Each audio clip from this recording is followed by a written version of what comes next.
ABC 3340 News starts now with a Weather Authority alert. Right now on ABC 3340, lives lost, homes destroyed, and unforgettable images. I'm Christopher Sine. And I'm Brenda Ladun. Take a look at St. George Island during Hurricane Michael, and tonight, other new angles of the aftermath. Let's get to them right now. Drone video in Panama City. Look at this right here together here. Quite a unique view of the damage here. Buildings just gutted, able to fly right through. It is my understanding this is Jinx Middle School, and just one of the schools in this area that was heavily damaged after Hurricane Michael sped right through. You see the exterior of the buildings right there, roofs peeled away. Quite an interesting look of this historic storm, what it left behind when it moved through. And east of that location, heavy damage in Mexico Beach. Look at the debris, homes obliterated in the storm. And tonight, the first fatality reported out of Pensacola after a tree fell on a home, killing the person inside. Alabama's chief meteorologist, James Bann, has led our coverage all day. And James, where's the storm now? Brenda, tonight, Michael is over southwest Georgia right here, gradually moving northeast. That'll be crossing Interstate 75 over the next 30 minutes or so. Still rather windy on the far eastern side of the state, especially parts of Russell, Barber counties in East Alabama, but the winds there will be subsiding over the course of the next few hours. This thing came in today as a upper end Category 4 between Panama City and Mexico Beach. The landfall point was near Tyndall Air Force Base. Tonight it's down to a Category 1 with top winds of 75 miles an hour. This will weaken to a tropical storm tomorrow morning, moving rapidly across the Carolinas away from Alabama and out to sea by Friday. We still have rain falling on the eastern side of the state tonight. That rain you see here in East Alabama should gradually wind down after midnight tonight. The bulk of the rain along and east of US 431. A few showers are on the western side of the state, and again, these will dissipate after midnight tonight. And the big story is the cold air coming in, cold relatively speaking, will be in the 40s Friday morning. I've got details on the cool change coming up shortly, so stay with us. And James, as you well know, Hurricane Michael hit the city of Dothan pretty hard this afternoon as well, leaving one person in critical condition at this hour after a tree fell on their house.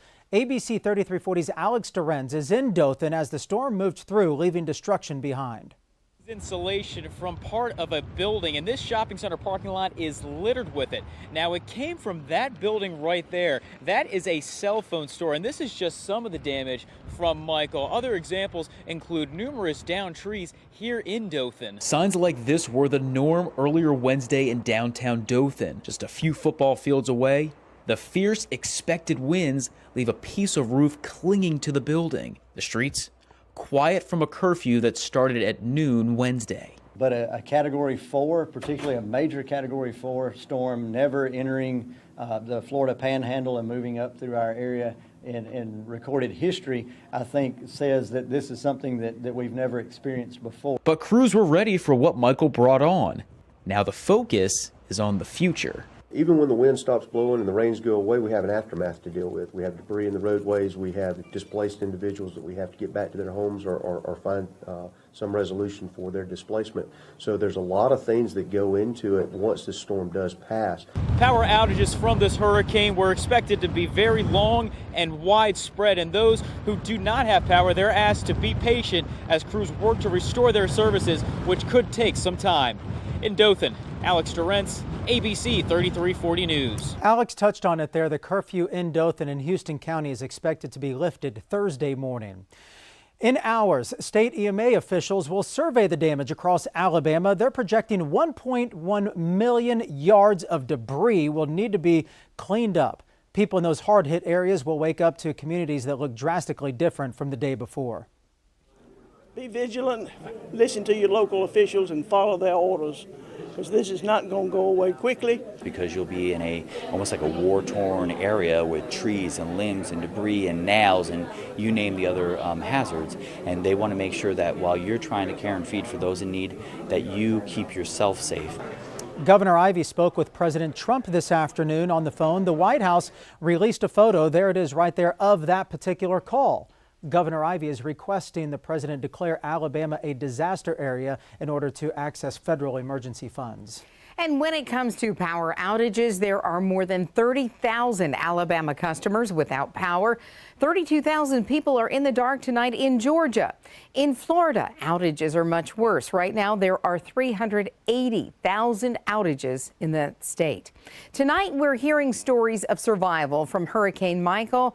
Matthew Seedorf, a reporter with our sister station, rode out the storm in a 23-story condo tower in Panama City Beach, but then found others searching for a plan B when the wind got too intense.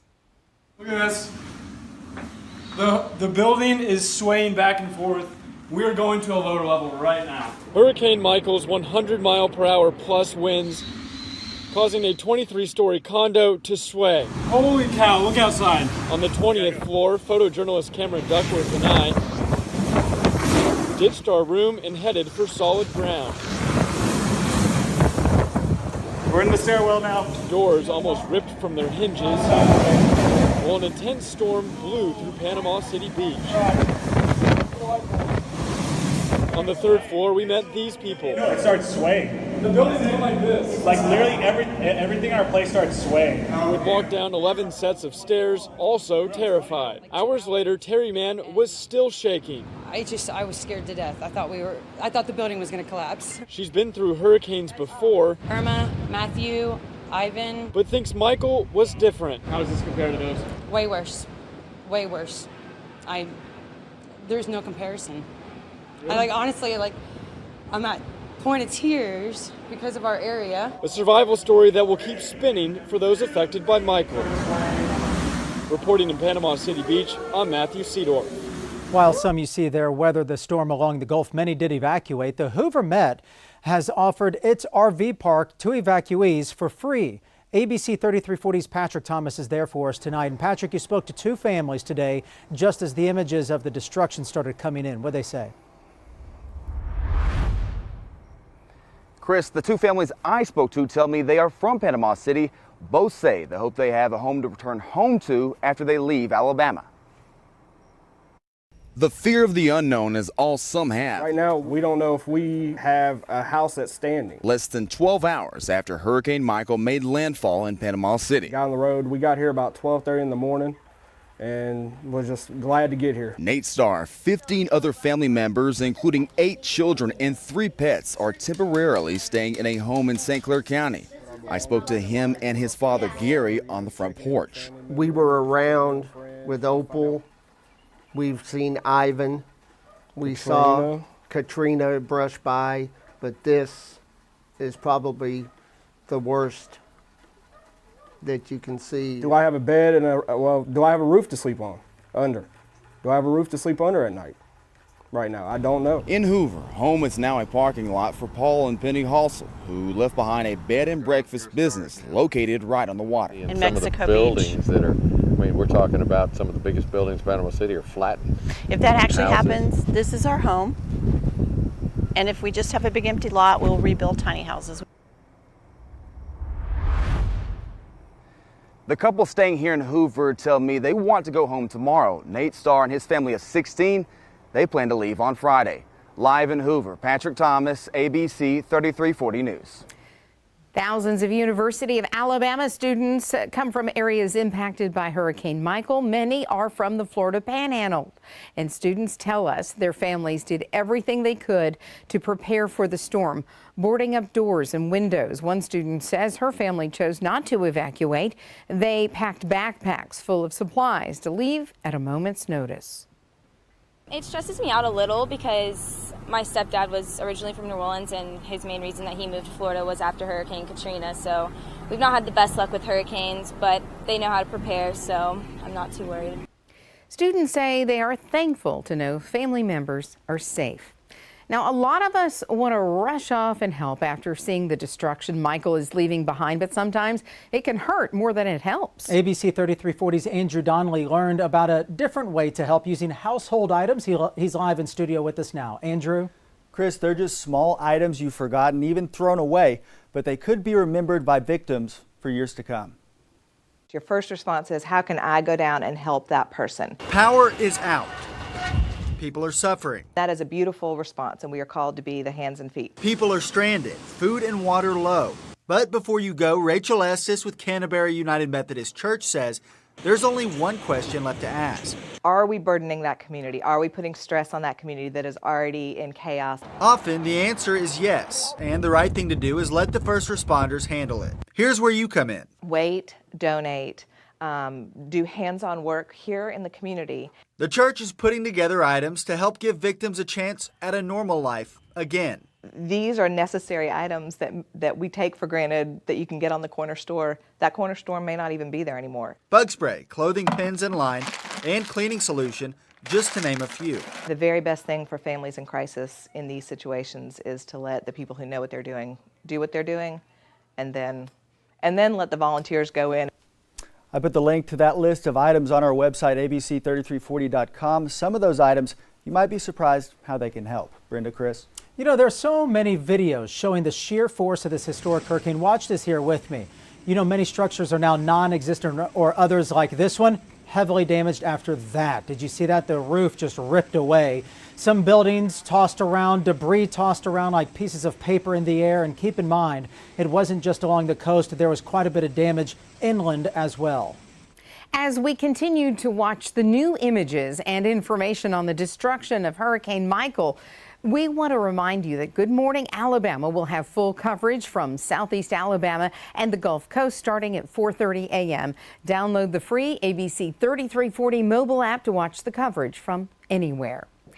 New and next, a crackdown on sales. Some law enforcement says CBD oil is illegal in this state. Tonight, why businesses say they are allowed to sell it. Plus, Dixieland delights returning to Bryant-Denny. But you have to follow the rules. We're going to let Damian Harris explain it for you next. And we've talked a lot about Hurricane Michael and its impact across the Gulf. Now we take a live look at downtown Birmingham. Chief Meteorologist James Spann talks cooler weather when we return.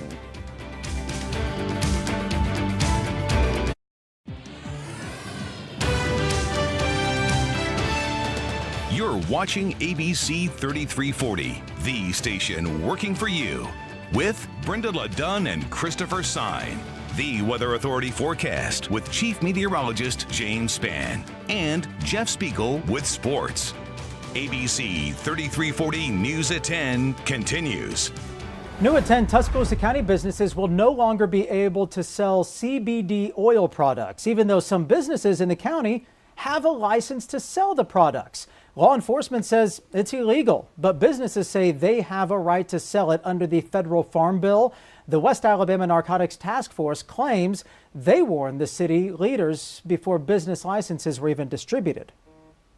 You want to speak about fairness, we could have gone in there with U-Haul and backed it up and taken everything off of their shelves and charged them with distribution, but we chose not to take that track. We chose to give them the opportunity to remove it from their shelves and handle it what we felt to be the best way to do it.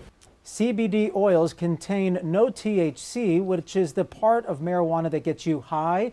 It is unclear how many businesses in the county will do have a license to sell these particular products.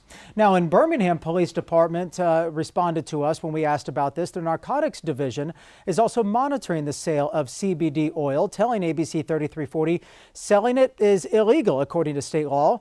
They tell us they've recovered some CBD oil, but aren't seeing it very often. The Gadsden Police Department needs your help identifying a robbery suspect. They say this man robbed the Dollar General on Gilbert's Ferry Road on September 20th. He showed the clerk a gun and demanded money. If you recognize him, call the Gadsden Police Department immediately. A Mississippi man faces charges in Pickens County. Adam Narroyl is charged with 2 counts of sodomy. The sheriff's office says Narroyl met a young girl on the Whisper app. When they met in person, police say he sodomized and beat the girl. Narroyl is a convicted sex offender. They do believe there may be more victims. This yellow car is the vehicle he was driving when he met the girl in Alabama. They're asking anyone who may have met him to call them, and Narroyl is being held on a $200,000 bond tonight. A popular Pickens County barbecue restaurant is now closed. Boss Hog Barbecue caught fire around 8 o'clock this morning. David Richardson with the Reform Volunteer Fire Department tells ABC 3340 a total of 9 area fire departments responded to this blaze. That restaurant is a total loss. The cause of the fire is under investigation tonight. And in Tuscaloosa, we're learning one person was injured in a fire at an apartment complex this afternoon. It took 9 units to put out the blaze at the Summit on Jack Warner Parkway. That fire was started evidently by a cooking accident. The injured person, we're told, is expected to recover.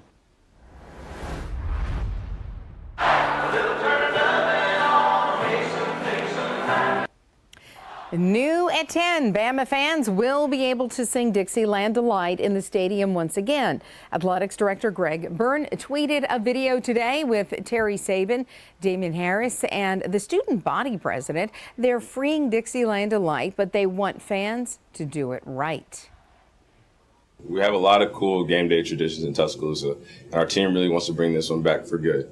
Like Miss Terry said, and like Greg said, we really need your help. I know we can do it the right way, so remember to keep it clean, keep it classy when we play Dixieland Delight during the fourth quarter at Bryant-Denny Stadium. Bama quarterback Tua retweeted the video saying, "Let's do it the right way and keep it clean."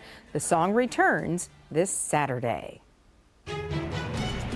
Keep it clean, Chris. Keep it clean, all right? Yes, sir. You got it? You got it, my friend. Let's go to our sky cam. This is Birmingham. The sky cloudy, 74 degrees. The dew point 73, but the dew point tomorrow will take a tumble as we see an air mass change. Again, here's the latest on Michael. This is now a Category 1 hurricane. The stronger winds over here in East Alabama, counties like Lee, Russell, Barber, Henry, and Houston. We've had a few scattered reports of tree and power line damage here. The really strong winds are over in Georgia. This came in today between Panama City Beach and Mexico City Beach around Tyndall Air Force Base, an upper end Category 4, the second strongest to strike the Gulf Coast on record. The strongest was Hurricane Camille back in August of 1969. Tonight, Michael is a weaker Category 1 hurricane. Minimal hurricane top wind 75 miles an hour. This weakens to a tropical storm by tomorrow morning, moves rapidly out across the Carolinas into the Atlantic, and we will be in much better shape tomorrow. Still rain falling on the eastern side of the state, mainly along and east of U.S. Highway 431. This will be ending after midnight tonight. The winds will subside here. Showers in West Alabama, parts of Tuscaloosa, Fayette counties. This will end after midnight as well. We might see some lingering clouds early in the morning, but the sky clears by afternoon. But this is the big weather story. Cold air out west finally is on the move, and that air mass begins to drop in here tomorrow. We'll see a gusty north wind on the backside of Michael. Highs will be in the 70s, and by Friday morning, we're expecting lows in the 40s,